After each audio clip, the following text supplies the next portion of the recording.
Hi everyone, you're welcome once again to my channel. My name is Becky Sechwe, a registered nurse in the UK, and I give tips and advice to anyone who has relocated to the UK due to work, especially nurses, healthcare assistants, care assistants, and people in other professions as well. These tips I give usually is just meant to help you to know what, life about UK is before you relocate, or if you're already here. There are things that you may find very interesting or helpful in my videos. So in today's video, someone has asked me to talk about the type of bills that we pay, what a UK household bill consists of.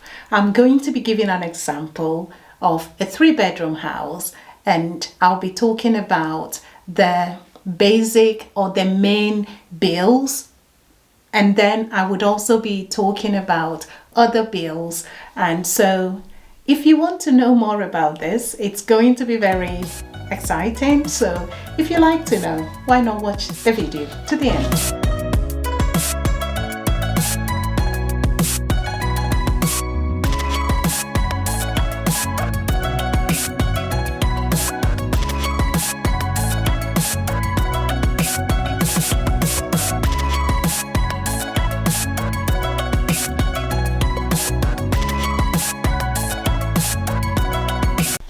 So as you may be aware, the bills paid in the UK, I think, might be similar to other countries, but I'm in England, so I'm talking about England.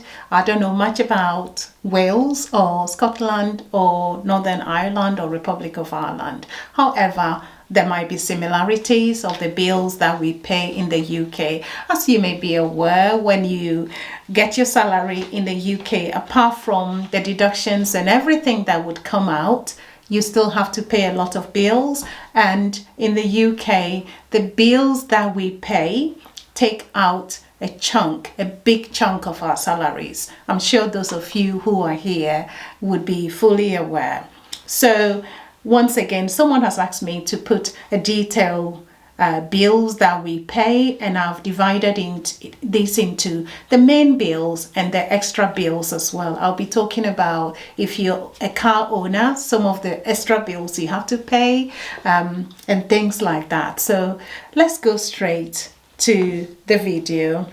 So in this video, I'm going to be making examples of a 3-bedroom detached house, and it has, let's say, 3 occupants, 2 adults and 1 child, and it is based on a 3-bedroom house outside of London. So I haven't lived in London, or I lived in London when I originally arrived in the UK, but I have moved from London for how many years? Almost getting to 20 years when I left London anyway. So this is based on a house outside of London, which is in the East Midlands specifically. So the main bills we pay in the UK are either you're paying a rent or you have a mortgage, so you're paying mortgage or rent for where you are living. And where we put our head is very important. You can't live in a country without a place to put your head or house yourself. So I'll be talking about mortgage or rent. I'll be talking about water bill, which is one of the main bills we pay.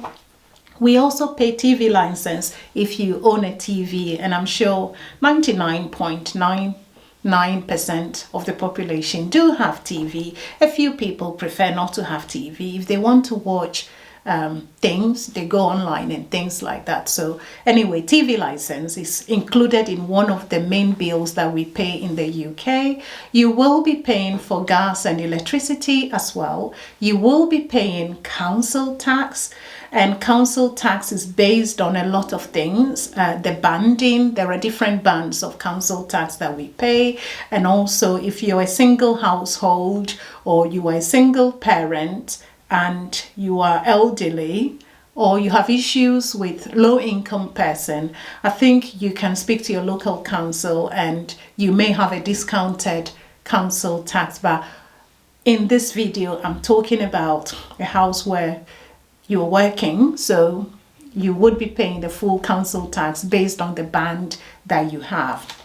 You may also be aware, if you're in a shared accommodation, most often the bills you're paying is all inclusive. It's inclusive of your gas, electricity, council tax and everything. So that's not what I'm talking about. I'm talking about either you have a mortgage or you're renting a house and the bills that is involved. Council tax bills that we pay in the UK usually are used by the government to provide services such as street light repairs or street repairs, parks and leisure facilities, and refuse collection or bin collection and things like that. That's what they use the council tax that we pay in the UK for. So now 3-bed rent or mortgage in the East Midlands ranges between 850, that is the lowest you can find, to let's say about 1,200 or 1,500 or even 2,000 pounds. It's based on the type of house you are going for, whether it's a flat, whether it's a semi-detached house, whether it's a terrace house, whether it's a detached house. It also depends on the area. So some posh areas are quite expensive. You may have a 2-3 bedroom rent or mortgage for, let's say, £2,000. So it depends, and you may find certain areas cheaper even than the 850, but not common these days because everything has gone up. So, and either it's a council estate or, so it depends on what sort of house you're going for. This is just a general guide.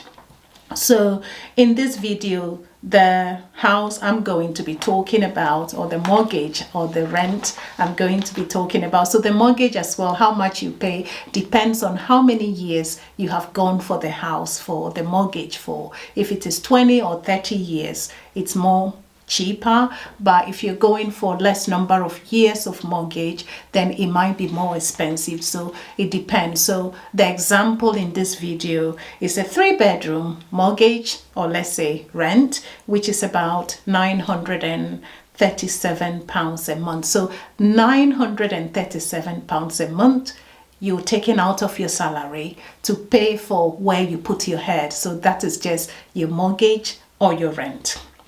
And then water bill in this situation is £60 a month. So you can start doing the addition yourself. And then TV license, it's about £159 per year. So you can pay that straight away, or you can pay that monthly. So if you divide that, monthly would be about £13.66 in a month. And then with gas and electricity, you can go for single or combined. So in this situation, it's a combined gas and electricity bill. It used to be, less. But now in a month, it's about £317 per month. So I hope you're doing the addition. So you have to bear in mind, if you're a single person, how do you pay? It depends on what salary you are taking. So anyway, let's keep going. So combined gas and electricity is £317 per month. And then you go to council tax. So the council tax for the house I'm talking about is in band D. So in a year, it is £2,180 per year based on the new increment 2023-24. And then there are 2 ways of paying or 3 ways actually of paying your council tax bill. You can pay it all. If you want, if you've got the money, you go and pay the £2,180 for the year until the next year. Then the new bill will come, you pay. Or you can decide to divide it by direct debit and pay it over 10 months. So you pay from April to, let's say, January the next year. And then you have a break, February and March. And then April you start again. Or you can pay it monthly. So if you decide to pay your council tax over 10 months, it would be £218 per month. So you can imagine already when you paid your salary, you're paying about £937 for your rent or mortgage for the month. You're paying water bill £60 per month. You're paying TV license £13.66 per month, or you're paying £159 for the year, or you're paying combined gas and electricity about £317 for the month, and then your council tax is about £218 in a month. If you decide to pay it over 12 months, I think it's about 180 something per month. So still a good amount of money. So total of these basic bills, which you cannot do without, you have to pay when you're in the UK, it's almost about, based on this particular 3-bedroom house, rent or mortgage outside of London, the total of the main bills is about £1,545.66. So if you're earning 1,008 or 1,900, how much is left? Let's carry on. So as I said, those basic, total basic, is just based on rent or mortgage, water, TV license, gas and electricity, and council tax. Let's look at the extra bills that you would have to pay if you have other certain things, which include if you have like a home telephone or internet, and you for Wi-Fi, and then you have a digital TV box. For that matter, in this particular instance example I'm given, there is a landline, there is Wi-Fi, and there is digital TV, Sky News or Sky Box or Sky Package. That alone is about £54 per month. And then if it's a mortgage, so for this instance or example, it's a mortgage, so you would have to pay home insurance and you have to pay life insurance. It is important, if you go for a mortgage, it's important to take a life insurance, because if something happens, what do you do? So definitely life insurance. So life insurance for this particular house is about £58 a month. And then you have home insurance as well, because you have to insure the house.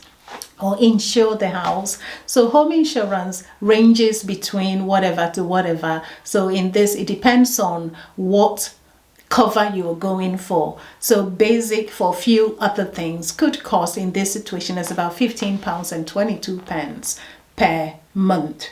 So once again, the extras going over home Wi-Fi, landline, and your TV all-inclusive package is about £54.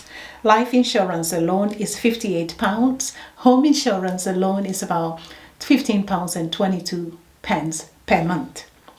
If you're a car owner as well, so this gives you an additional idea about if you own a car as well. It's the same if you're using a bus or train or all that, you have to pay.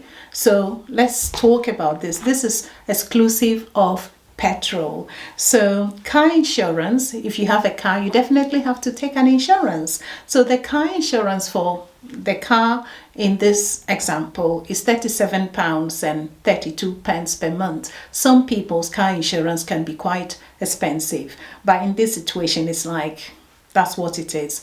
And then if you own a car, you have to pay road tax. So road tax, it depends, a total of about 100 and something per annum. So in this case, it's paid monthly. So it's about £14.43. It depends on the type of car you're driving as well. It's an old car in this situation, a very old car. So £14.43. And once again, if you have a mobile phone, which most of us have, a mobile phone contract in this particular situation is £45.64. So it depends on what sort of phone and what contract you have gone for as well. You could get a cheaper one in 20s or 30s, but it depends on the phone or handset you have gone for as well. So all these things, add. So going back again, car owner, you're going to be paying car insurance, you're going to be paying road tax for your car,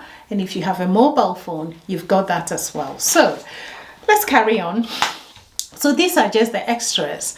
Nursing registration. So if you're a nurse or you're a medic, you have to pay for annual registration. So for a nurse, you pay about £120 per year for your nursing registration. So you can just pay it off straight away, or you can decide to pay it quarterly. So every 3 months, I think it's about £30 every 3 months, which makes up the £120 for the year. Or you can divide it monthly. I don't think NMC takes monthly. I don't know. I know quarterly. So monthly, let's say you're paying £12 per month for your nursing registration. And if you're a member of any of the nursing unions, in this situation is Royal College of Nursing registration or membership fee. So if you're a member of RCN and you're a fully registered nurse, it's about £16.40 per month for your nursing union membership fee that you would have to pay. And then total of this, so let's say nursing registration fee monthly £12, and then nursing union membership fee monthly is about, total is about £28.40 per month. Now, so let's add them up. So we look at the basic bills, which was about £1,545.66, plus home TV package, which includes landline, Wi-Fi, and a TV, whatever, is £54. In addition to all the insurances like the home insurance and life insurance, total of £73.22. And then you go to car insurance and road tax, which is £51.75. And then you go to mobile phone, which is about £45.64. So you can imagine. Anyway, all these bills plus nursing related bills, which is £28.40. So the monthly total from the basics is about £1,798.27 per month. And then let's say you spend about £500 on food for a family of 3, let's say 2 adults and a child, because everything has gone up these days. So that would give you approximately 2,000. So £2,298 per month. This is exclusive or excluding petrol. So for the month, let's say for the little car, old car, it's about £60 a month. So you have to add that to this. So once again, it depends. So let's say you earn a salary of 1,900. How are you going to live on this? If you earn a salary of 2,000, even that would not be enough. So anyway, we have a total of £1,798.27 without food. We've added food, let's say £500. So it gives us £2,298.27 per month total bills. And let's just say you live in a household where maybe both salaries, so one person earns about, let's say you are single and you earn about £2,600. Let's say it's your normal salary, or you are working 2 jobs or whatever. And if you're earning £2,600, if we deduct £2,298 from £2,600, you have £302 left. So this £302, let's say we take out £60 of petrol. This is because your job or your work is not too far from where you live. So you can imagine if you're living far away, if you imagine you're using a bus or train, which is very expensive. So if we take £60 out of 302, that leaves you with about 200, and let me just make it flat rate. It leaves you with £240 And this is exclusive of if you want to go do your hair. So this hair I've got on my head, I did it recently, and this cost me about £65. So if you are a dependent or someone wanting to come to UK, please learn how to do hair, how to braid, because you would make money. So I paid £65 for this hair. Yes, it's not something I would do monthly, but if you like to go to the salon, you want to go and do your nails, you want to take your children out to play, to watch a movie or something, you've only got £240 left to do all these things. And if you like to go on holiday, how do you do that? If you like to go and make savings, how do you save? So it means each time you have to keep working hard and hard. So yes, it's people back home, sometimes they ask for money. I'm lucky I don't have people asking me for money because, you know, everybody who is related to me somehow are doing okay. But there are families where you have people you need to support back home. In addition to that, you have people asking for money. Oh, auntie, can you buy me this? Can you buy me that? You need to understand that living overseas, yes, someone would say it's better than home because sometimes at home you don't find a job. Yes, but over here, the money is not just there. You have to work for it. You have to do 2 jobs sometimes. You have to do overtime in order to make ends meet. In this situation, I was only talking about, let's say a family. This is like based on maybe one person's salary. So if you're 2, it means you're dividing this. So in this situation, you can save a bit. But in certain other situations where the salaries of the individuals are not that much, and you put them together and you realize this is just impossible. It's like you're having hand to mouth. So it can be very difficult. You have to strategize if you're coming to the UK to work. If you're new to the UK, you need to strategize. You can start from, you know, shared accommodation to start with, where you pay all inclusive. You're not paying all these extra. But other than that, sometimes if you like your peace and quiet as well, you rather want to rent a house, you can start from a 1-bed flat if it is just you and your wife or partner. If you have children, it becomes difficult because ideally you should have a different space for the children. So you can go for a 2-bedroom house. It could be a flat, it could be terrace house, semi-detached house, whichever works for you. And then you can manage, so you can save in order to put all these things together. Yeah, it's exciting to think about owning a car, but as you heard from these bills I talked about, owning a car is not easy because you have to buy petrol, you have to have insurance, you have to pay road tax, and all these things add to the bills that you're going to be paying each month. So it's important to consider all these things. But at the same time, if you have to use a bus passes for the month can be quite expensive as well. So life is becoming hard, but it's important to strategize and know, you know, what is important and live within your means. If you do that, you should still be able to save something. But if you don't live within your means, you will struggle. So I hope this breakdown has been helpful, and if you have any questions, if you have anything you want to ask, feel free to put that in a comment section and I would happily answer you. So take care of yourselves and I'll see you again later. Bye bye.